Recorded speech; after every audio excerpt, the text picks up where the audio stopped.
grateful. For that, let's turn over to Ambassador Yusuf Maitama Sule to give us an insight into who the man Sardauna was. Yes, he was a leader, a true leader with all the qualities of leadership. A true leader who led by example.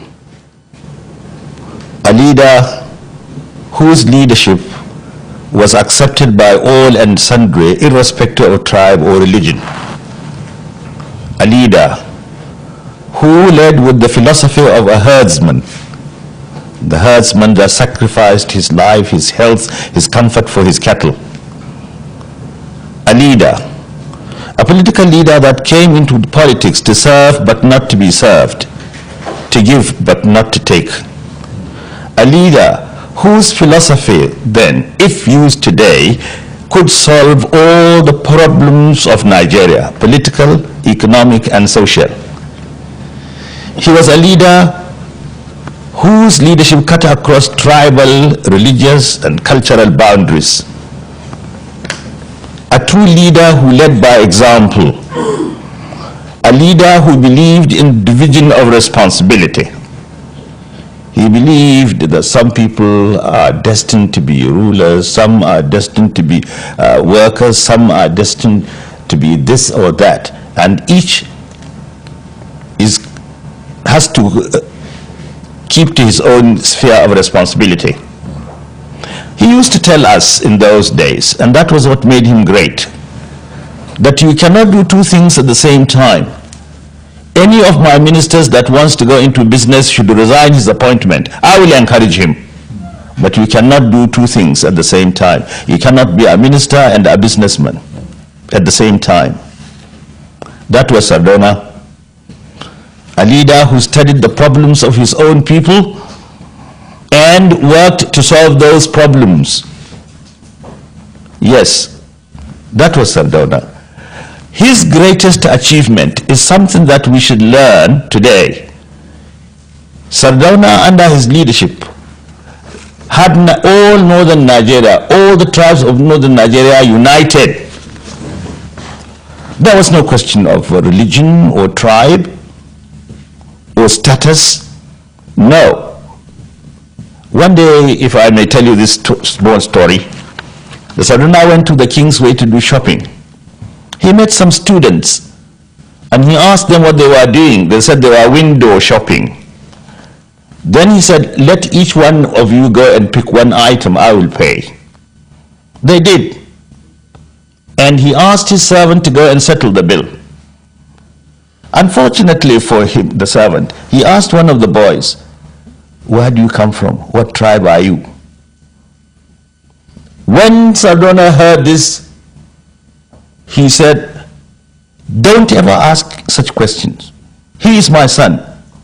It doesn't matter where he comes from. I am his father. If you ask such questions again, I will dismiss you. That was Sardauna. In those days, people in the north did not call themselves by the names of their tribes or religion. They were all Yang Ariwa, northerners. Right. That was the Sardauna. Right. A great leader.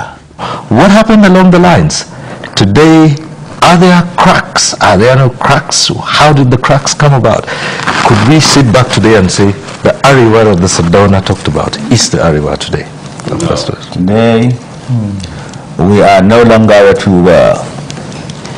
What is happening today is not in our character. The norms and values left by Sardauna and our founding fathers are no longer with us. They are not with us. Today,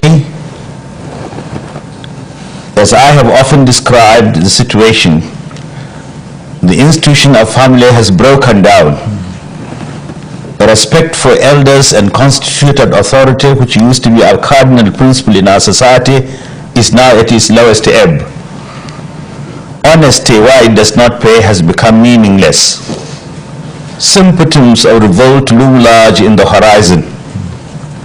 In short, there is meaninglessness in philosophy, insecurity in polity, chaos in politics, immorality in society, corruption in economy, frustration in art, and lack of creativity in literature. This is not what the North used to be, or Nigeria as a whole. Ours was a decent country whose leaders respected one another in spite of their political differences. Ours was a society that was morally sound. It was a society in which all of us were our brothers' keepers. It is not the same today. Perhaps some people say we have been brainwashed by our erstwhile colonial masters. It is true to a certain extent, but we are to a very large extent to blame, because we are masters of our fate. We should be captains of our soul. Today, as I have said, we are no longer ourselves. Our cultural values have been thrown overboard. If a people lose their culture, and Sardauna was a man of culture, and that was why he organized the annual cultural festival. It started from the north. Today we are trying to abandon our culture, and culture is the identity of the people. People often mistake culture as mere dancing and singing. It is much more than that. Culture is the customs and costumes, the characters and the characteristics, the manners and mannerisms, the philosophy and the ideology of our people. Culture is the totality of a people's experience. Culture is the way of life of the people.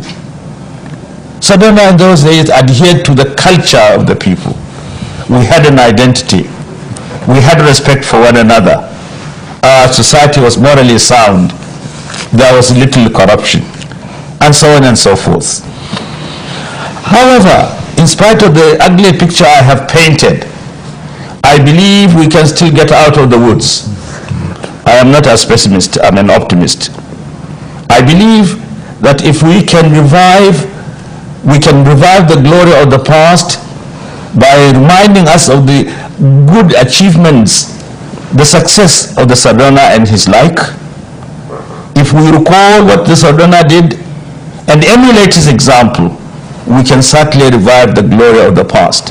Right. I'm glad to say, under the present political dispensation, with some of the leaders determined to revive that glory, I am beginning to see a light at the end of the tunnel. I do hope the struggle will continue.